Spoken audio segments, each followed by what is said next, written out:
ఉన్న బంగారాన్ని విడిపించి ఆ రోజు ఆన్లైన్ రేటుకే మేము కొంటాం. Sharma gold company. నమస్తే, వెల్కమ్ టు సుమన్ టీవీ. నేను మీ యామ్ని. ప్రస్తుతం మనతో ఉన్నారు ప్రముఖ ఆధ్యాత్మికవేత్త డాక్టర్ అనంతలక్ష్మి గారు ఉన్నారు. అమ్మని అడిగి మనకున్న సందేహాన్ని అడిగి తెలుసుకుందాం. నమస్తే అమ్మ. నమస్తే తల్లి. అమ్మ, ఇప్పుడు మనకి భీష్మ అష్టమి ఉంది, అలానే భీష్మ ఏకాదశి కూడా ఉంది కదమ్మా. ఇప్పుడు భీష్ముడి పేరు మీద ఇలా రెండు ఎందుకున్నాయమ్మా? అసలు భీష్మాష్టమి గాని భీష్మ ఏకాదశి గాని దేనికి వచ్చాయంటారు? భీష్ముడు శరీరం వదిలినటువంటి రోజు అన్న దృష్టితో వచ్చాడు, అంతే కదా. మరి అష్టమి నాడు శరీరం వదిలేడా, ఏకాదశి నాడు వదిలేడా? తర్వాత దీనికన్నా ఇంకొక సీరియస్ ప్రశ్న ఒకటి వస్తుంది. భీష్ముడు శరీరం వదలడానికి యుద్ధంలో పడిపోతే, అయ్యయ్యో ఇప్పుడు ప్రాణం వదులుతావా నాయన, ఉత్తరాయణం రాని అని చెప్పి వాళ్ళమ్మ గంగాదేవి ఆకాశంలో తిరిగే హంసల చేత కబురు పంపించింది. ఏం లేదు, నాకు ఎప్పుడైనా శరీరం వదిలేటటువంటి వరం ఉంది కనుక నేను ఇది వచ్చాకే, ఉత్తరాయణం వచ్చాకే శరీరం వదులుతాను అన్నాడు. ఉత్తరాయణం ఎప్పుడు వచ్చింది? సంక్రాంతి నాడు వచ్చింది. ఇప్పుడు భీష్మాష్టమి ఎప్పుడు వస్తుంది? తర్వాత ఎన్నాళ్ళకి? నెల 15 రోజులు అవుతాం. దరిదాపుల్లో జనవరి 15 అయితే ఇది ఫిబ్రవరి 17, అంటే నెల. ఇన్నాళ్ళు ఎందుకు తేడా వచ్చింది? ఇన్నాళ్ళు ఎదురు చూసాడా వచ్చాక కూడా, ఉత్తరాయణం వచ్చాక కూడా? అంటే తిథులు మనం ఈనాడు అనుకునే తేదీలు రెండిటికి తేడా ఉందనుకుంటున్నాం కదా. ఒకే తిథి ఒకే రోజు అన్ని సంవత్సరాలు రాదు.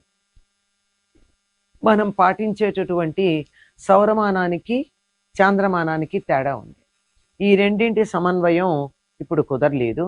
5300 చిల్లర సంవత్సరాల క్రితం జరిగినటువంటి భారత యుద్ధం జరిగినటువంటి సమయంలో, అంటే కురుక్షేత్రం జరిగినటువంటి సమయంలో రథసప్తమి అని మనం అనేటటువంటి మాఘశుద్ధ సప్తమి ఏదైతే ఉందో ఆనాడే, అది కూడా సూర్యుడికి సంబంధించింది అన్నాం కదా, ఆనాడే సంక్రమణం జరిగి ఆ మర్నాడు భీష్ముడు శరీరం వదిలిపెట్టుంటాడు.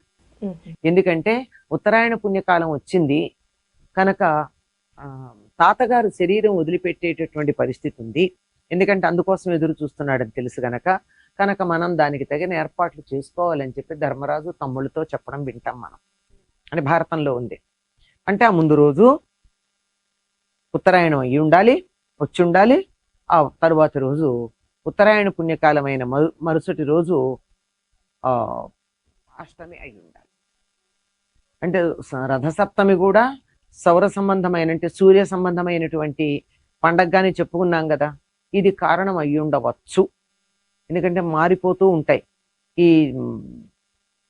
చాంద్రమానానికి 28 రోజులే నెలకి, సౌరమానానికి 30 రోజులు కనుక దీనికి దానికి మధ్య సమన్వయం జరిగేటప్పుడు వెనక ముందు అవుతాయని గుర్తుపెట్టుకున్నట్టయితే, ఇక అష్టమి నాడు ఆయన శరీరం వదిలాడు, భీష్మాష్టమి. మరి ఏకాదశి ఏమిటి అంటే, ఆయన 5 రోజులు 5 ప్రాణాలని 5 రోజులు రోజుకొకటి చొప్పున వదిలిపెట్టాడు అంటారు. అది అంత సమంజసంగా నాకు అనిపించలా. కానీ క్రమం మాత్రం అదే. మొట్టమొదట శరీరంలో నుంచి ప్రాణోత్క్రమణ జరిగేటటువంటి సమయంలో ఒక్కొక్క ఇంద్రియం పనిచేయడం మానేస్తుంది. ముందు కళ్ళు పనిచేయవు. చాలామంది వార్ధకంతో చనిపోయేవాళ్ళు, యాక్సిడెంట్స్ రోగాలు కాకుండా వార్ధకంతో చనిపోయేటటువంటి వాళ్ళు ఉంటే వాళ్ళకి ముందు ఒక్కొక్క ఇంద్రియం పనిచేయడం మానేస్తాయి. అంటే కళ్ళు కనపట్టలేదు, మనం మాట్లాడుతుంటే కూడా చెవులు వినపడడం లేదు, ముట్టుకుంటే స్పర్శ తెలియడం లేదు. ఇలా వస్తుంది వరుసగా కనుతో మొదలవుతుంది. పంచప్రాణాలని ఒక్కొక్క రోజున ఒక్కొక్కటిగా ఆయన సప్తమి నుండి పూర్ణిమ దాకా వదిలిపెట్టాడు అని ఒక అన్వయం చెప్తారు. ఆ అన్వయం వినడానికి బాగుంది, అంతే కదా. మరి భీష్మ ఏకాదశి అష్టమి నాడే శరీరం వదిలితే మరి భీష్మ ఏకాదశి పేరు ఎందుకు వచ్చింది అంటే, దానికి ఏదో ఒక కారణం ఉండుంటుందని ఊహలు చేయటమే ఇది కూడా. ఎందుకంటే సాక్షాత్తు శ్రీ మహావిష్ణువుని కంటితో చూస్తూ, తన నోటితో కీర్తిస్తూ, తాను కీర్తించినటువంటి దాన్ని తానే తన చెవులతో వింటూ, కృష్ణుడి యొక్క శరీరం మీద ధరించిన తులసిమాల యొక్క పరిమళాన్ని తాను ఆస్వాదిస్తూ ముక్కుతో ఇలా పంచేంద్రియాలతోనూ భగవంతుడి యొక్క అస్తిత్వాన్ని తాను అనుభూతి చెందుతూ ఆ సమయంలో చెప్పాడు కదా, స్తుతి చేశాడు. విష్ణు సహస్రనామం అన్న పేరుతో మనకున్నది. అటువంటి గొప్ప శరీరం వదిలేటటువంటి వాడు, అంత అంత గొప్పగా శరీరం వదిలేటటువంటి భీష్ముడు విష్ణువుకి ప్రీతిపాత్రమైనటువంటి ఏకాదశి నాడు శరీరం వదులుంటాడు అన్న ఒక ఊహ చాలా మందికి. లేదా భీష్మ నిర్యాణం తర్వాత భీష్ముడే కదా విష్ణు సహస్రనామం చెప్పింది. అందువల్ల ఆ తర్వాత వచ్చేటటువంటి ఏకాదశికి ఒక్కొక్క ఏకాదశికి ఒక్కొక్క పేరు ఉంది కదా, అట్లా భీష్మ ఏకాదశి అని పేరు పెట్టారు అని చెప్తారు. ఏదో కామద ఏకాదశి, నిర్జల ఏకాదశి, తొలి ఏకాదశి, ఇలా ప్రతి ఏకాదశి, ఉత్థాన ఏకాదశి, పరివర్తన ఏకాదశి, ఇలా ప్రతి వాటికి పేర్లు ఉన్నాయి. అట్లాగే దీనికి కూడా భీష్ముడి పేరు మీదుగా భీష్మేకాదశి అని పేరు వచ్చింది అని చెప్తూ ఉంటారు. ఇది అవ్వచ్చు, అదే అవ్వచ్చు, ఎందుకంటే ఎవరికి తోచిన అన్వయం వాళ్ళు చేసుకుంటూ ఉంటారు. ఇక ఆనాడు ఏం చెయ్యాలి అంటే, ఆనాడు పితృతర్పణాలు ఇవ్వాలి. తల్లిదండ్రులకి తద్దినాలు పెట్టే వాళ్ళు ఎవరైతే ఉన్నారో శ్రాద్ధాలు, వాళ్ళ ఆ రోజు వాళ్ళ తల్లిదండ్రులకు శ్రాద్ధం పెట్టాలి. భీష్మాష్టమి రోజు వాళ్ళకి అలా పిండ ప్రదానాలు చెయ్యాలి. చేసేటప్పుడు భీష్ముడికి కూడా చేయాలి. భీష్ముడికి ఎవరైతే ఈ విధంగా తర్పణాలు ఇస్తారో వాళ్ళకి సంతానం లేకపోతే తప్పనిసరిగా మళ్ళీ భీష్మ ఏకాదశికి సంతానంతో ఉంటారు వాళ్ళు. ఈనాడు భీష్మాష్టమి నాడు ఆయనకి భీష్ముడికి తర్పణాలు ఇస్తే నాకు ఎప్పుడు చమత్కారంగా అనిపిస్తుంది. ఆయనకి సంసారము పిల్లలు లేరు గనక పిల్లలు కొనసాగాలి అనేటటువంటి సదుద్దేశంతో ఆనాడు చేసే కార్యక్రమానికి సంతానం కలిగేటటువంటి ఒక చక్కని ఏర్పాటు చేశాడేమో అని నా మనసుకు నాకు తోచినటువంటి మాట అనుకోండి. అంతేకాకుండా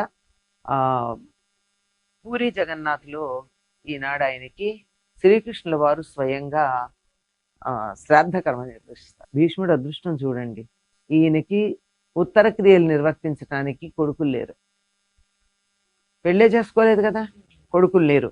మరి ఆయనకి ఔద్వదైహిక క్రియలు ఎవరు చేస్తారు? ఆలోచించాల్సిందే కదా. లోకంలో ఈనాటికి అందరూ చేస్తారు. ఈవెన్ టుడే భీష్ముడు ఎంత గొప్ప త్యాగం చేశాడంటే, తండ్రి కోసం నేను పెళ్ళే చేసుకోనని భీష్మించు కూర్చున్నాడు కదా. అప్పటి వరకు ఆయన పేరు దేవవ్రతుడు కనుక అటువంటి తండ్రి కోసం స్వసుఖం త్యాగం చేసినటువంటి వాడు. ఆ కారణంగా త్యాగం చేసిన దానికి ఫలితంగా సంతానం లేదు. సంతానం లేని కారణంగా ఊర్ధ్వలోకాలకు వెళ్ళడానికి శ్రాద్ధక్రియలు చేసేవాళ్ళు లేక వీలు కాకుండా పోయింది. కనుక అందరూ ప్రతి సంవత్సరం భీష్ముడికి తర్పణాలు ఇవ్వాలి అని చెప్పి ఒక ఏర్పాటు జరిగింది. అందువల్ల భీష్మేకాదశి నాడు తల్లిదండ్రులకి తర్పణాలు ఇచ్చే అధికారం ఉన్న వాళ్ళందరూ తప్పనిసరిగా తర్పణాలు ఇవ్వండి. కొంచెం ఓపిక ఉండి మేము శ్రాద్ధమే పెడతాము అంటే తప్పనిసరిగా పెట్టచ్చండి. అటువంటి పరమ పవిత్రమైనటువంటి రోజు భీష్మ ఏకాదశి. అంతకు ముందు తర్పణాలు ఇచ్చేటటువంటి రోజు భీష్మ అష్టమి. చాలా చక్కగా తెలియజేశారమ్మా, ధన్యవాదాలు. నమస్తే.